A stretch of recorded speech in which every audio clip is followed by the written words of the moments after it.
We wish you a Merry Christmas. We wish you a Merry Christmas. We wish you. Greetings from Castle Goring, from Mickey, Aurora, and from me. Well, I have too much ground to cover today. But before starting, I am going to read out something, a request from Donna Relaxing. May I request on Tuesday, the 12th of the 12th, that you wear the black headband with the multicolored jewels, please. It's my 62nd birthday. Happy birthday, Donna Relaxing. I hope this is the headband you wanted. And since it's Christmas, I decided until I put up the Christmas tree, I'll be the Christmas tree. Happy birthday. Okay, now we have a lot of ground to cover today, and to me, the subject is really important because I'm Jamaican. I was brought up in a world that spearheaded racial inclusivity. In the 1950s, when I was a child, Jamaica was regarded as one of the most progressive, racially inclusive societies on earth.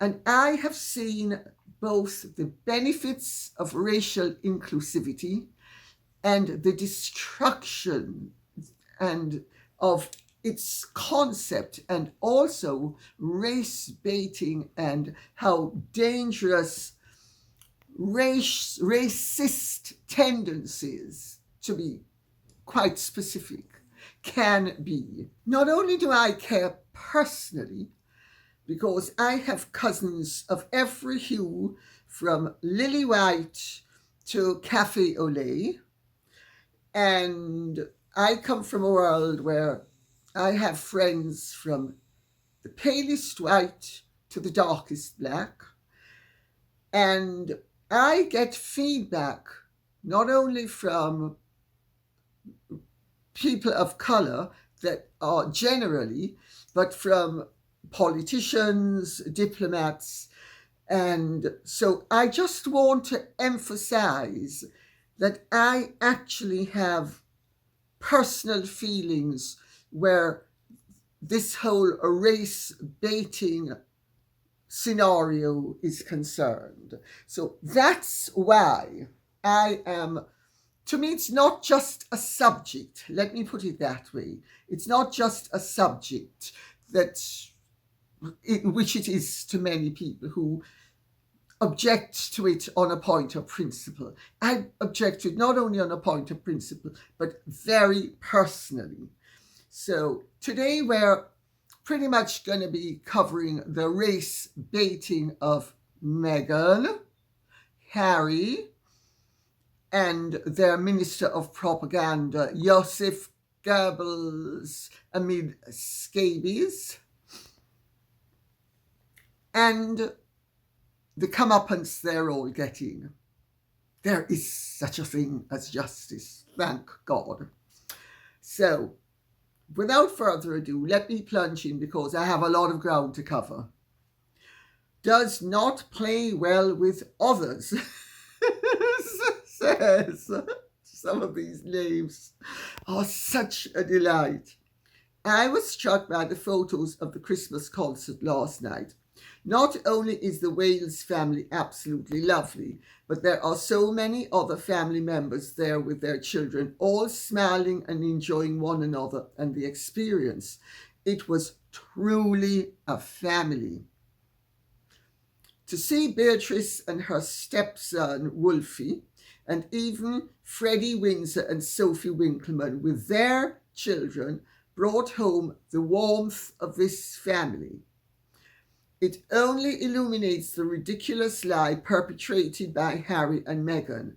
How sad to have traded that for whatever it is they have in Montecito.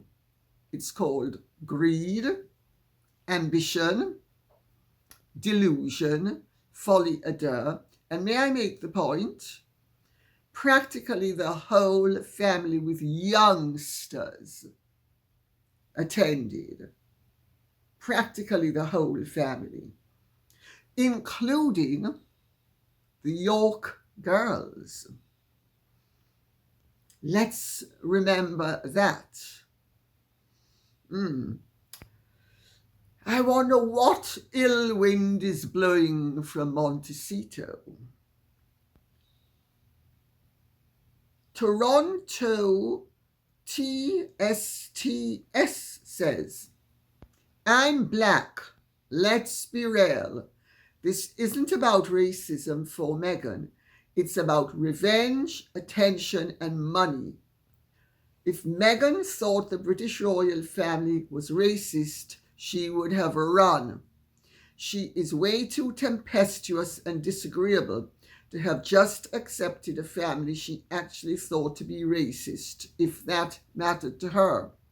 Why marry in to begin with? Well, of course, we all know they're not racist.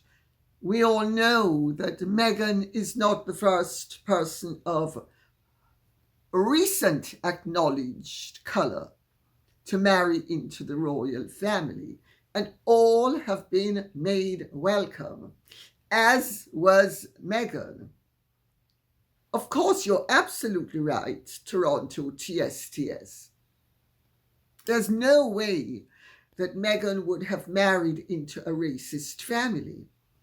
Meghan doesn't tolerate anybody who isn't tolerating her, and that is part of her problem, because she throws her weight around. But we'll get to that in a minute, because I just want to show the support that exists from all different quarters, from all different parts of the world, for the royal family and how people have seen through Meghan and Harry. Stuart McCall says, in the UK, this story about the racial background of Queen Charlotte comes to the surface periodically, the last time being about 20 years ago. As I recollect, a courtier of the royal household was asked that with all the recent advances in DNA sequencing, was it not time for this to be determined once and for all, as the mortal remains of Queen Charlotte are interred in St. George's Chapel at Windsor Castle? The courtier's response was, Her Majesty is fully aware of the story and sits comfortably with having African blood. There will be no test, as doing it will only confirm that we accept, and indeed there is everything to lose. Not exactly the thoughts of a person overly worried about failing to pass the old US not a drop qualification for membership of. Stuart McCall, thank you very much for that. I want to show, because this is so important, this is something that has undermined the Queen and Prince Philip's life's work in the Commonwealth. So this is really why I am covering this ground. But we're going to get to not only what people have said, but nitty-gritty specifics. Claire Ann Light says, in Harry's book, he said when he spoke to his father and William at his grandfather's funeral that William couldn't understand why Harry had left. That passage is very heartbreaking, as you see William try to make Harry understand that he loves him and wants him to be happy. I remember that passage. It doesn't square away with Harry's latest comments, does it? Not only about racism, but also about that he was forced out or felt forced out, because he says he felt forced out. He might have been forced out, but, well, if we don't go to California, I can tell you that Stan Getz song blowing in the wind is just going to be nothing but a memory. And as for roasting chicken, you don't stand a crocodile's chance in a waffle iron. I think that's what that was about. Linda Fletcher says, one just has to read Sir Edward Young's letter on behalf of the royal family to Ravek, and it blows the racism claim out of the water. A family having racist feelings for the Sussexes wouldn't write this. It was never meant to be made public, but has been in the evidence in Harry's court case. Linda Fletcher is referring to the letter that the Queen's private secretary, Sir Edward Young, wrote at her behest to Ravek, asking them to continue with Harry's protection when he was in the country. Ravek is the institution, in conjunction with the police, and it has to be said, the secret services, who thought, no, Harry doesn't need protection and he's therefore not going to get it. But the Queen required that Sir Edward write the letter, and he did. So Harry can't accuse Sir Edward, as he has done in his book Spare, of being his enemy. Yet Harry accused him of being his enemy. Do we begin to see it's not only recollections that vary, but it's also vantage points of logic, shall we say? Janet says, Lady C, have you seen an article entitled A Montecito Yankee in King Charles' Court in the Hill, an American political newspaper about the duo? The political bear is waking up again about Megsy. They said the duo cannot read the room and the world. What is your opinion about the article? I read the article. What they are basically saying in the article, and I would recommend everybody reads that article if they have any interest whatsoever in the subject. The point of the article is that Meghan and Harry's race baiting and prejudicial lies and misinformation and disinformation against the royal family and the British monarchy is playing into the hands of the West's adversaries. They particularly mention China and Russia. Well, of course, we have competitors on the world stage. And if one of our own kind is dumb enough to provide a competitor or an adversary with ammunition to use against us, of course they're going to use it. They would be stupid not to. China is everywhere in the Commonwealth. Sorry. It's all over the West Indies like a rash. It's all over Africa like a rash. Yes, Meghan and Harry have been playing into the hands of people with whom we are in one way, shape or form as a societal bloc competing with and or against.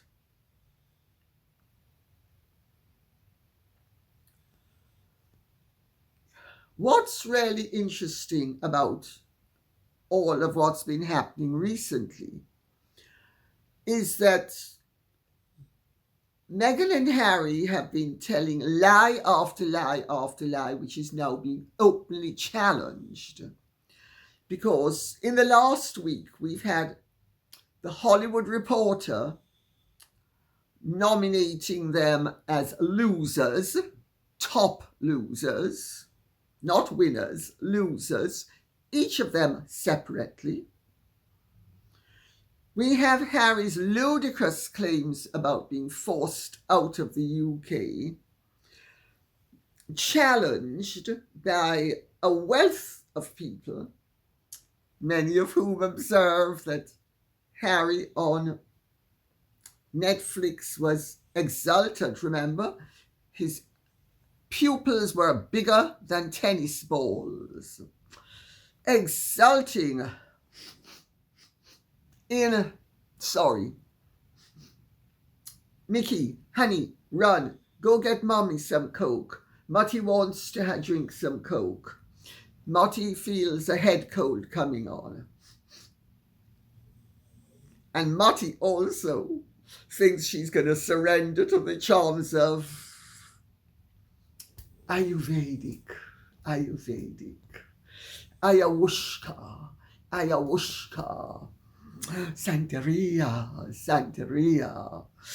and all those other things that so thrill Harry and Meghan and make them fly as high as that plane was flying when he was even flying higher than the plane, exultant in that freedom flight. Who exults in leaving their native country to sell themselves to bidders abroad? That's for a start.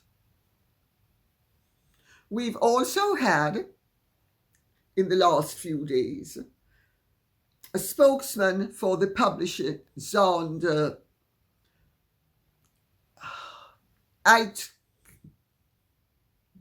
Ragas, I think is how it's pronounced. Gevers, I think it's Gevers, or something like that. Sorry, my Dutch is very non-existent.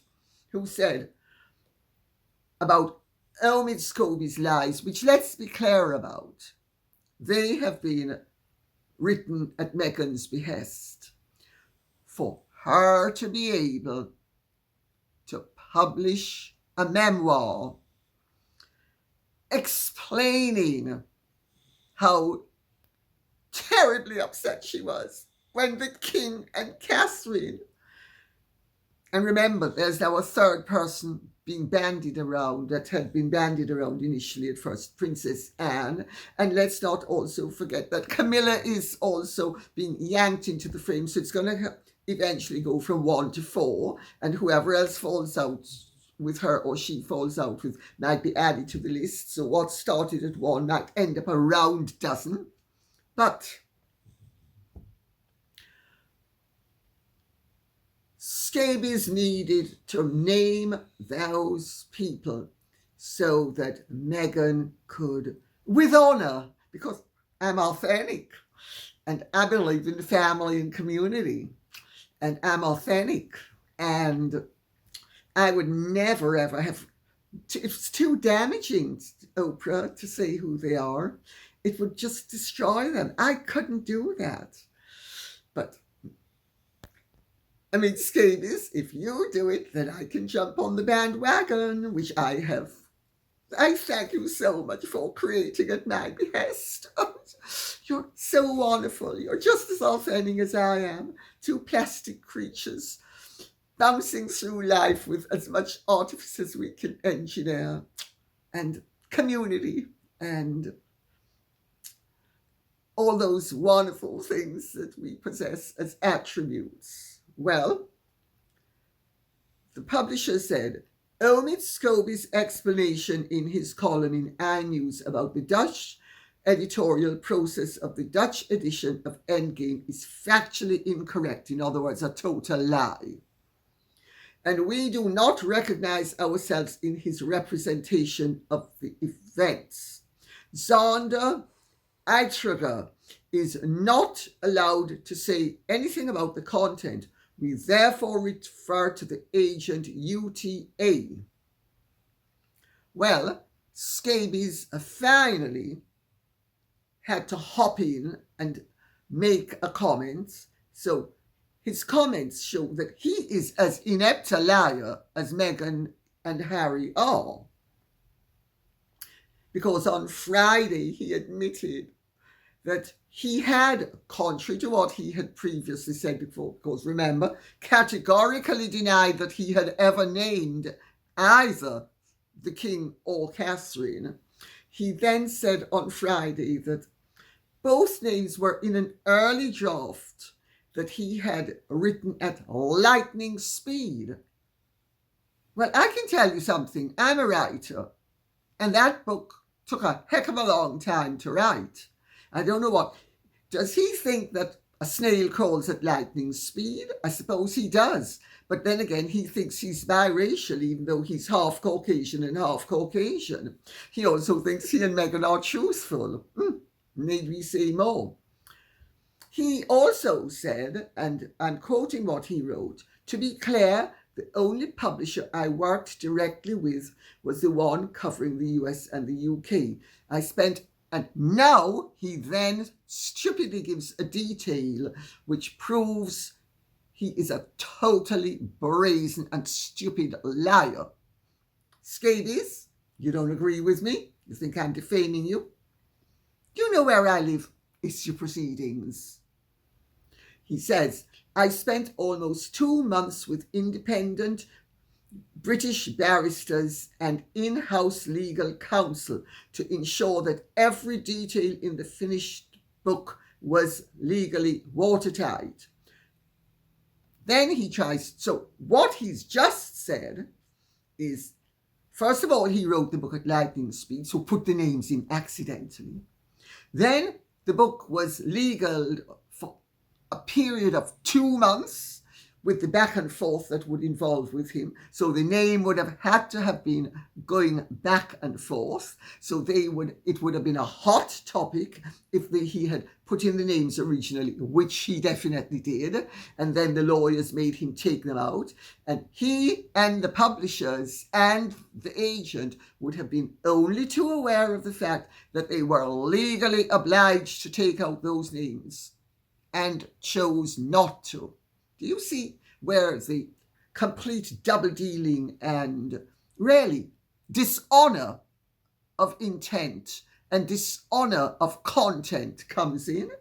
Anyway, he says, "Unbeknownst to me at the time, early and uncleared text was provided to the Dutch publisher in order for them to start work on the translation, with the understanding that their translation would be updated to reflect the final version of the book I officially submitted."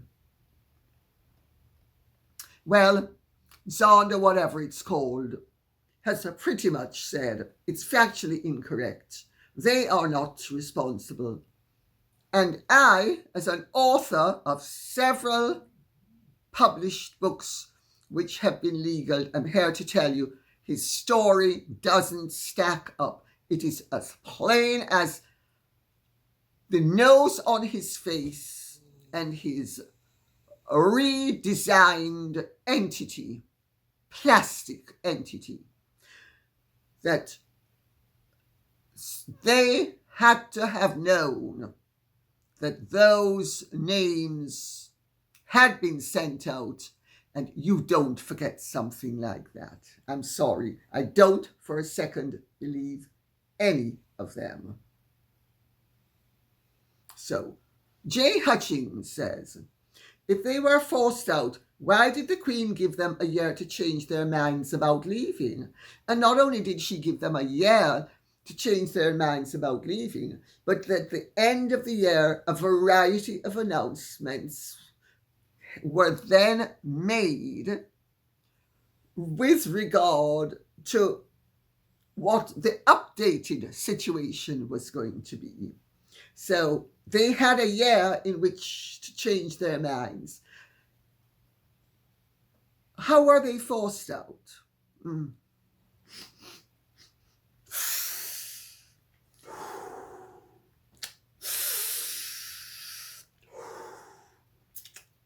Doria, the coolest grass is in California.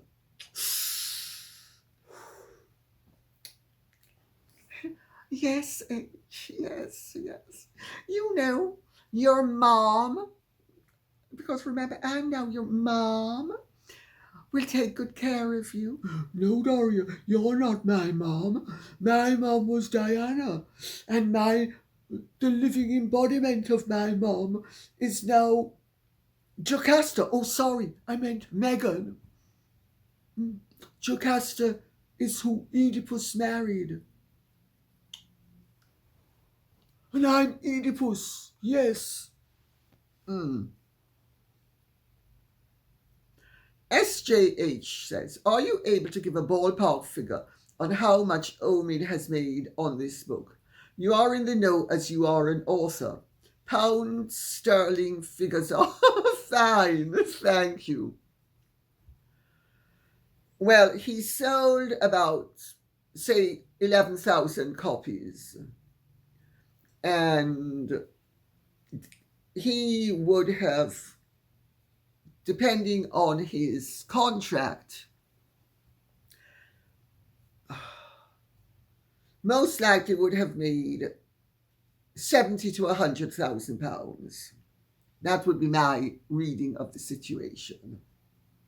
So, of course, he could have a less favourable contract, but he should be having about 70 to 100,000 pounds.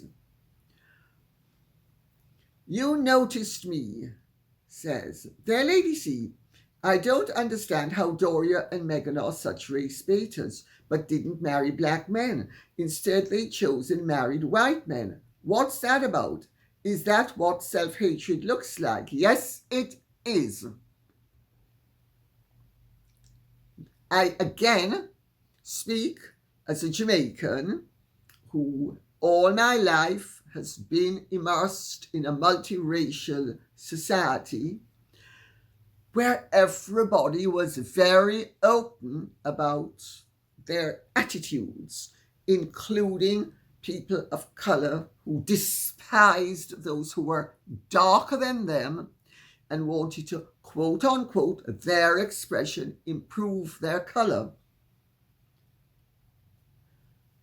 If you despise yourself, you are going to look down on those who have a more of the attribute or trait or quality or condition, whatever word you want to use, than you do. And there is a tremendously discomforting feature to colour prejudice, which is that some people of colour look down on their darker skinned brethren and are determined to present as fair as they can present. And you notice, notwithstanding the fact that Meghan, now that she's gone to Hollywood and she's playing the race card, only bronzes up her face. She makes absolutely sure that her neck, her hands, her arms, her legs are as pale as they normally are, so that you will know that she's browning up. She's not that true colour. So her expediency, her opportunism, gives, at the very moment that she's saying, look at me, I'm a woman of colour, she's saying, but not really, I'm just pretending, I'm bronzing up so that you will remember I have a little bit of sub-Saharan African floating around in me, but not so much that and my skin isn't white everywhere except on my bronzed up face. And let's remember, I've got to part my hair so you can see how white my scalp is. As for Doria,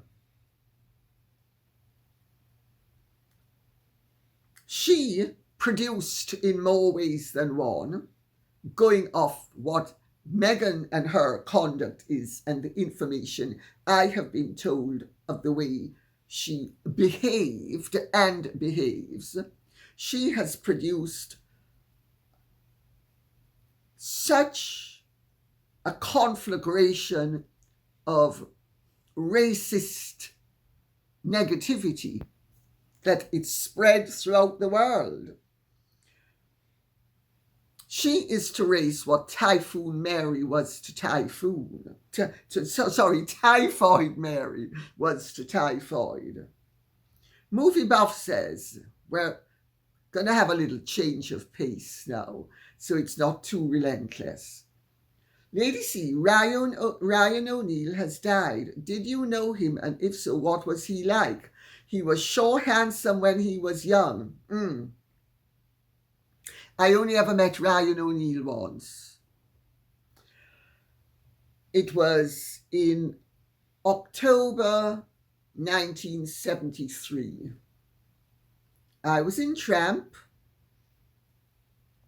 I was with two male friends who are now dead. One of whom was an actor called Michael Petrovich, and a friend of mine from childhood who is a movie producer, and she's involved in the movie industry, called Maxine Walters.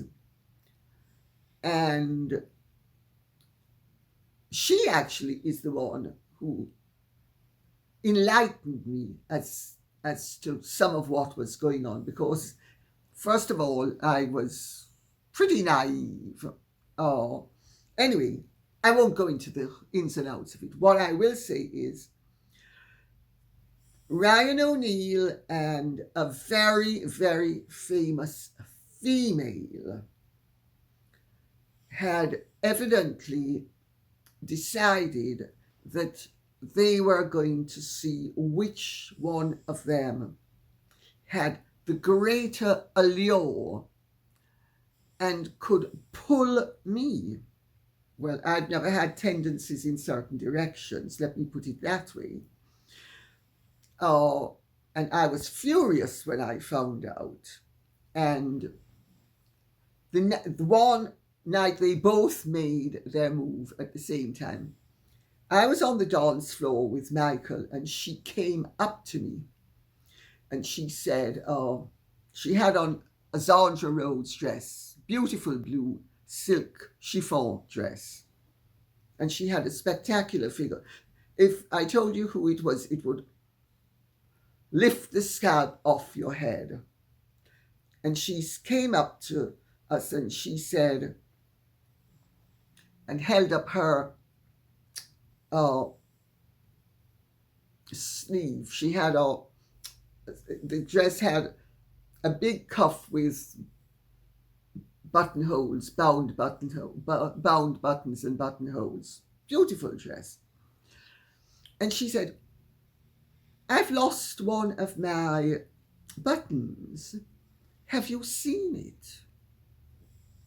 I was so taken aback, I actually stepped back. I, at this stage, didn't realize what was going on, incidentally. And Michael said, but how could she have seen where you've dropped your button? And she moved to came to speak to me. And I said, sorry, I didn't see your button. I knew something was going on and I just didn't like it. And I didn't know why I didn't like it, but I didn't like it. And we went back to the table, and the table was actually in the hall, between the dance floor and the bar. And it was sort of almost dead opposite the loos, which were underneath the stairs. And I at some point went to the loo.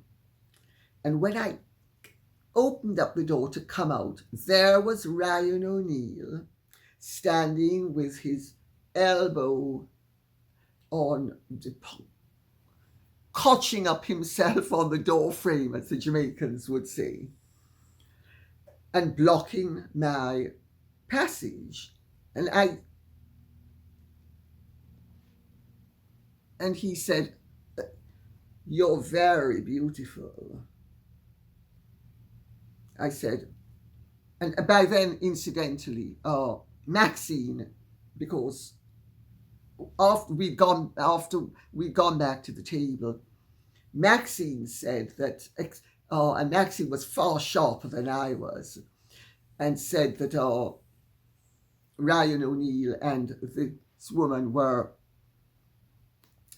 clearly in a competition, because they'd been trying to get my attention, not only that night, but had for some weeks before. And I completely ignored them. I'm very good at ignoring people when I choose to. And he said, and she said that I was very beautiful. And I just looked at him and I said, and he said, how about it? I said, how about what? And he said, I'd really like to get it together with you. And I just picked up his hand, lifted it up, moved it aside, and said, "Dream on, jerk." That was my only experience of Ryan O'Neill. So, I'm sorry, I was so angry, I can't tell you. More about what she had done than what he had done. But I also thought,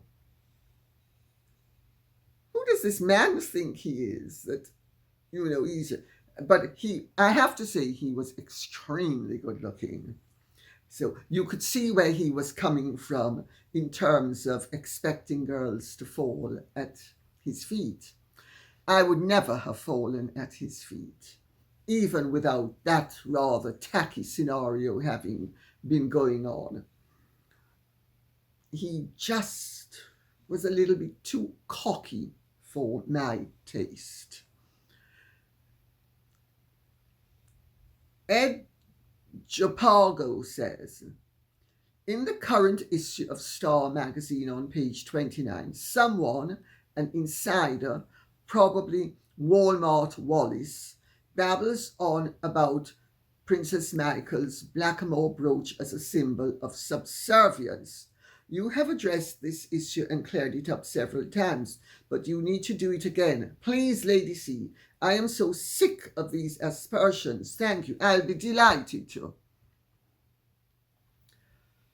Princess Michael's brooch is a Moretto Veneziano, which is a representation of a Moorish royal or noble. It is not subservient, it is adulatory. Blackamoor brooches, they are not signs of subservience. They are not exulting in the superiority of the white man over the black man. They are originally Venetians exulting in the trade that they undertook with the Moors. Remember, Othello was a Moor, but he was living in Venice. He was married to a Venetian aristocrat. I am so sick and tired of ignorant people spewing forth hatred, their ignorance, and attaching it to symbols of inclusivity. I hope that answers the need at the moment. Sherry Keane says, I think Queen Philippa also was supposed to have been of mixed race. This is wonderful if true. Supposedly there is evidence that Queen Charlotte may not have been recognised as the first mixed-race Queen of England. Queen Philippa of Hainault, as they say here, but it's Dano, was born in 1310 in Valenciennes in France, and she had black Moorish ancestry. She married Edward of York, who just before their marriage in 1328 became King Edward III of England. She became queen some 2 years after her husband's ascension to the throne in 1330. Unlike Charlotte, she was not subject to the unfounded criticisms regarding her race and physical appearance. She was instead described, according to the medieval writer Joshua Barnes, as, quotes, a very good and charming person who exceeded most ladies for the sweetness of nature and virtuous disposition. The Bishop of Stapledon gave this description of Philippa to the king, the father of the Duke of York, who the king intended the Duke to marry. Quote, unquote, her lips are full, especially the lower lip. Her lower teeth project a little beyond the upper, yet this is but little seen. All her body is well set and unmaimed, and naught is amiss so far as a man may see. Moreover, she is brown of skin all over, much like her father. End of quotes. Obviously, the colour of one's skin didn't matter back then. How times and perceptions have changed. Well, Philippa Dano was the daughter of the Comte Dano, the Count William of Hainault, as they say in Britain, and the French Princess Joan of Valois. She is supposed to have had Moorish ancestry. Now, the thing about the Moors was, although technically they were not regarded as black, they mixed with sub-Saharan Africans to such an extent that they often had a considerable or a lesser extent, depending on the degree of mixing, but they were not. There was so much mixture. I'm trying to find a diplomatic way of putting this. There was so much mixture that it is very likely that somebody who was Moorish had sub-Saharan African blood in them. The fact that Queen Philippa was described as she was, and the fact that she's supposed to have had Moorish ancestry, is covered in my book, People of Colour and the Royals, as indeed is Queen Charlotte's descent from Madragana of Pharaoh. Nobody knows what Queen Philippa looked like. We have the Bishop of Stapledon's description of her, but nobody really knows what she looked like because there's no accurate representation or image of her, while there are accurate representations and images of Queen Charlotte. The most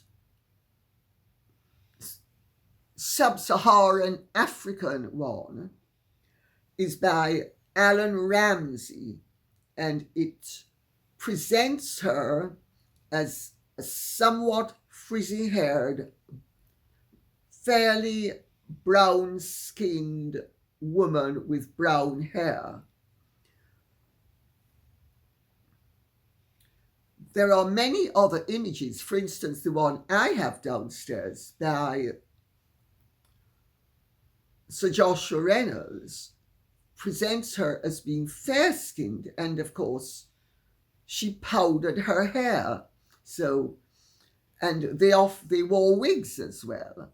So, which is accurate doesn't really matter, because there was what used to be called a negroid cast to her facial features.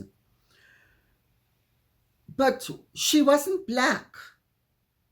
I mean, she had one descendant who was of African descent. But in reality, that one descendant cropped up at least 6 times on her family tree. So it was as if she had 6 descendants as opposed to just the one, because you go off the number of times in the generation. So if it's the same person represented 6 times, that's still 6, not 1. But whether she was 6 times or once or 20 times, it was of sufficient distance in time for her to have been regarded as white. Nobody thought of Queen Charlotte as being black. She wasn't black. Whether she had a complexion like Meghan's or not, she was not regarded as black. She was regarded as white. The one drop rule never applied in England, never applied in Europe either. And there were other royals who had even more African blood.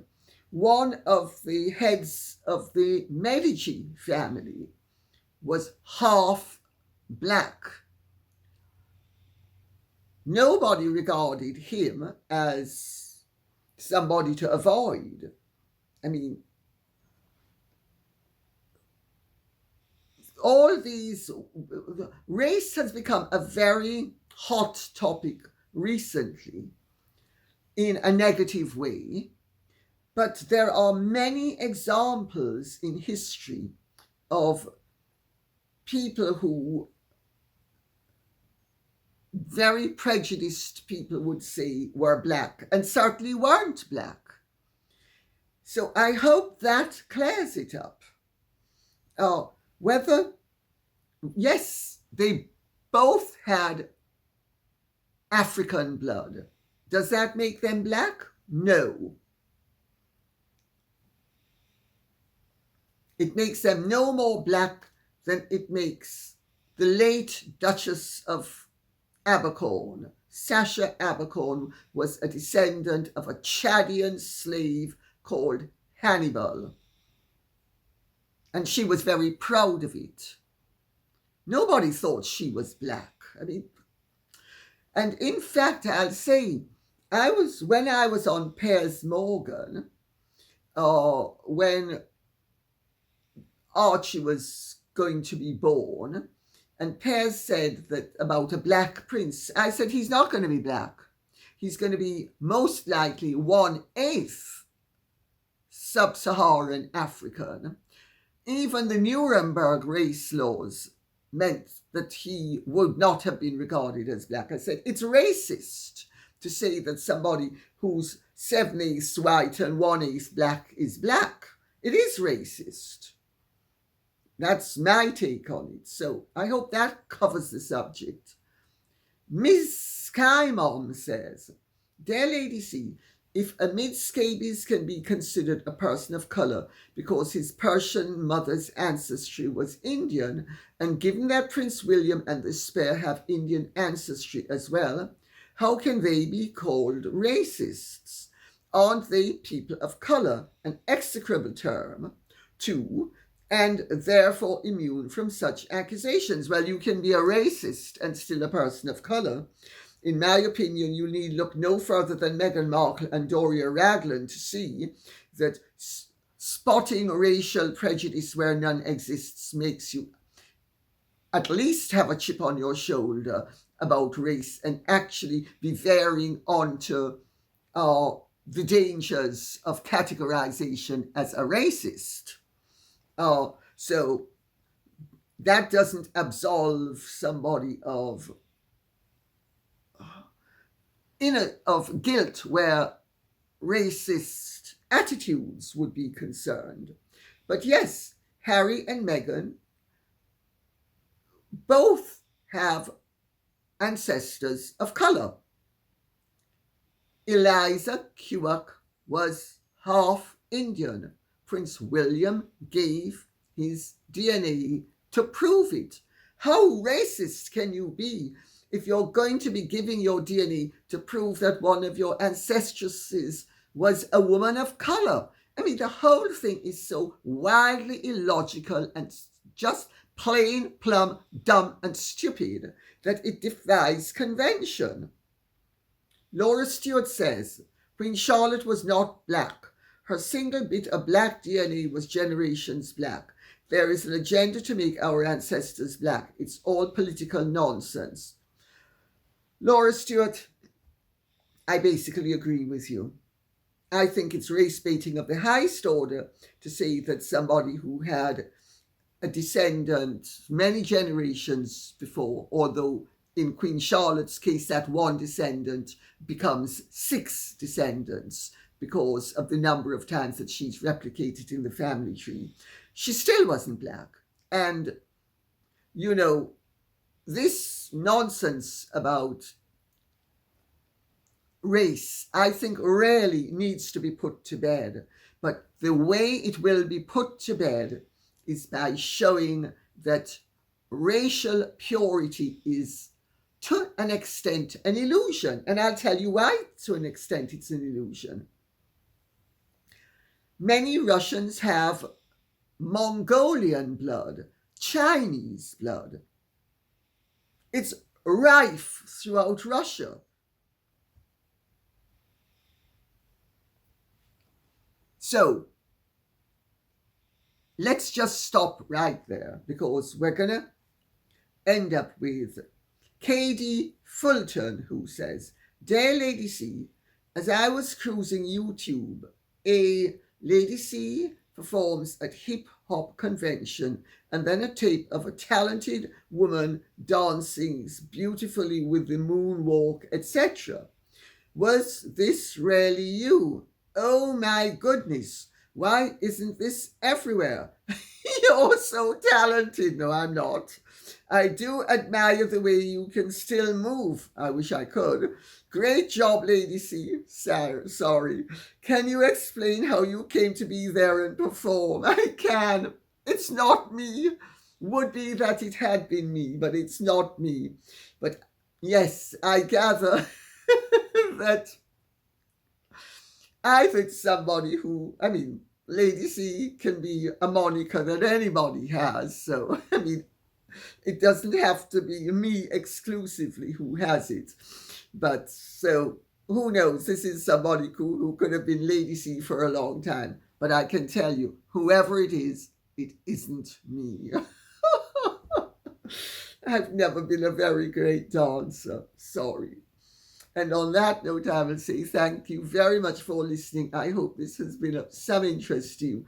If it has, please keep the questions and comments coming in so I will know what you want us to be addressing. Okay? Thank you. God bless. And if you have truly enjoyed this, would you please like, share, subscribe, press the notification bell, and Godspeed.